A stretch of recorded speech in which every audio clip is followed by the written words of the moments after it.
Oi pessoal, bom dia, professor Rafael de História, tudo jóia? Pessoal, vamos lá para mais um PET, né? Hoje a gente vai analisar o PET da semana 2, ok?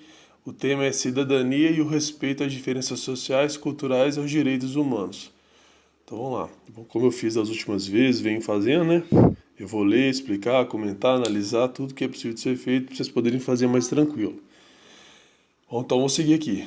Caro estudante, nesta semana você entenderá o que é cidadania e aprenderá a relacioná-lo com respeito às diferenças sociais, culturais e também respeito aos direitos humanos. Compreenderá que a cidadania é uma condição de quem vive em sociedade para participar dela. Por isso o cidadão tem direitos e como membro aceita as regras, por isso tem deveres. Começa na página 68, ok? Então já deu para ver que o tema principal é o que é cidadania, né, e o respeito às diferenças da sociedade, das pessoas que vivem aqui. Ainda mais no Brasil, né, que se você olhar em volta, as pessoas são praticamente todas diferentes.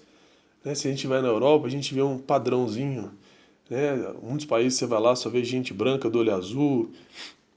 Então, lá, por mais que agora também teve uma miscigenação enorme, mas aqui no Brasil não tem igual, né? Aqui no Brasil tem tudo. Todo mundo de qualquer tipo de herança genética está aqui no Brasil. Então, como é que a gente lida com essa diferença toda? Como é que a gente entende como a sociedade é montada? Como é que a gente tem que aceitar? E a gente precisa de aceitar a opinião do outro, porque a gente vive no mesmo espaço, né? Se ficar a opinião só de um e a do outro não, como é que dá para viver dessa maneira? Então a gente tem que aceitar isso. E a cidadania é muito importante, porque ser cidadão hoje em dia fica parecendo que é só votar, né? Ah, a pessoa tem direito de votar, ela está participando da política, então ele é um cidadão. Voto é uma parte muito pequena da cidadania. Ela é muito importante, ela faz parte, mas ser cidadão é muito mais do que isso. É participar da sociedade, é aceitar o diferente, é interagir na parte política, econômica, entendeu? É ser curioso. Tudo isso junto vai formar um cidadão legal, um cidadão que ajuda a sua cidade, o seu estado, o seu país a melhorar cada vez mais.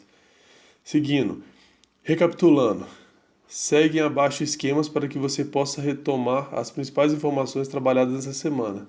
O que é diversidade cultural e que contexto esse conceito surgiu? Então tá aqui. O que é diversidade cultural?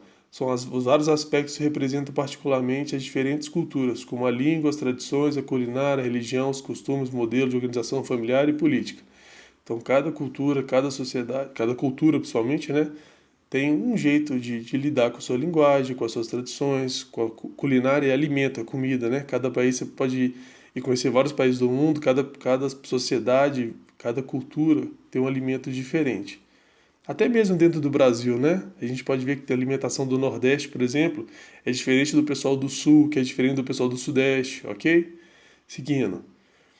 Diversidade cultural no Brasil. Região Norte, festa do Círio de Nazaré, região Nordeste. Festa do Bumba Meu Boi, região Centro-Oeste. Cavalhada, região Sudeste, festa do Congado. Então, para ver que as festas são diferentes, cada região tem o seu significado. E o contexto. Diversidade cultural engloba o conjunto de culturas que existem no mundo. Esses fatores de identidade distinguem elementos simbólicos presentes nas culturas e são eles que reforçam as diferenças culturais que existem entre os seres humanos. O processo de globalização acelerou o contato entre grupos distintos e contribuiu para múltiplos olhares acerca da cultura. Aqui é um outro tema importante que é globalização, né? Globalização é essa ligação que todos os países do mundo hoje têm, né? Com a internet, com televisão, com rádio, com telefone. Tudo isso faz o mundo inteiro se interligar rapidinho. Tem situações, por exemplo, que no norte de um país dá um terremoto, às vezes não, muitas vezes outros países sabem desse terremoto antes da parte sul do país. Isso é globalização, beleza? Bom, tem um quadrozinho aqui, vocês podem olhar para poder seguir. Vamos para as atividades. Número 1. Elabore um texto, uma poesia ou até mesmo um desenho que expresse a cultura do lugar onde você vive. Então, olha aí, na região de Fidalgo, ou de Pedro Leopoldo, ou de Minas Gerais. E o texto quer que você fale como é que essa cultura é.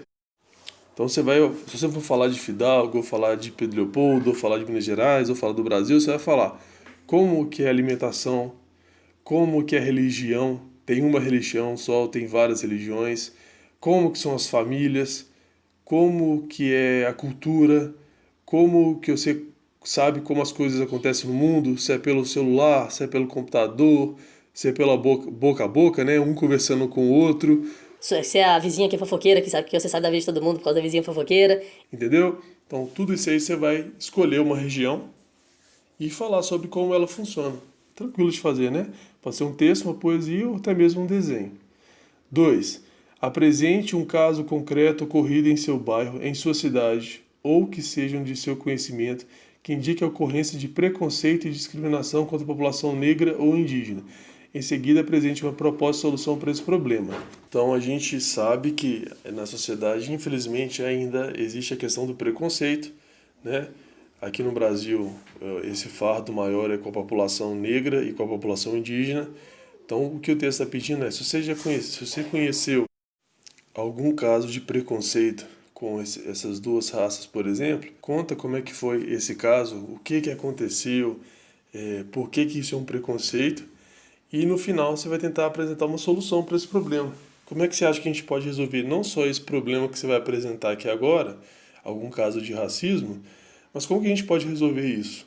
Como a gente pode tornar a sociedade uma sociedade melhor sem essa bobagem toda, né, esse preconceito ridículo que não deveria existir, já que todo mundo é igual, ok? Então você vai escrever o relato do que aconteceu e propor uma solução para que isso não aconteça mais.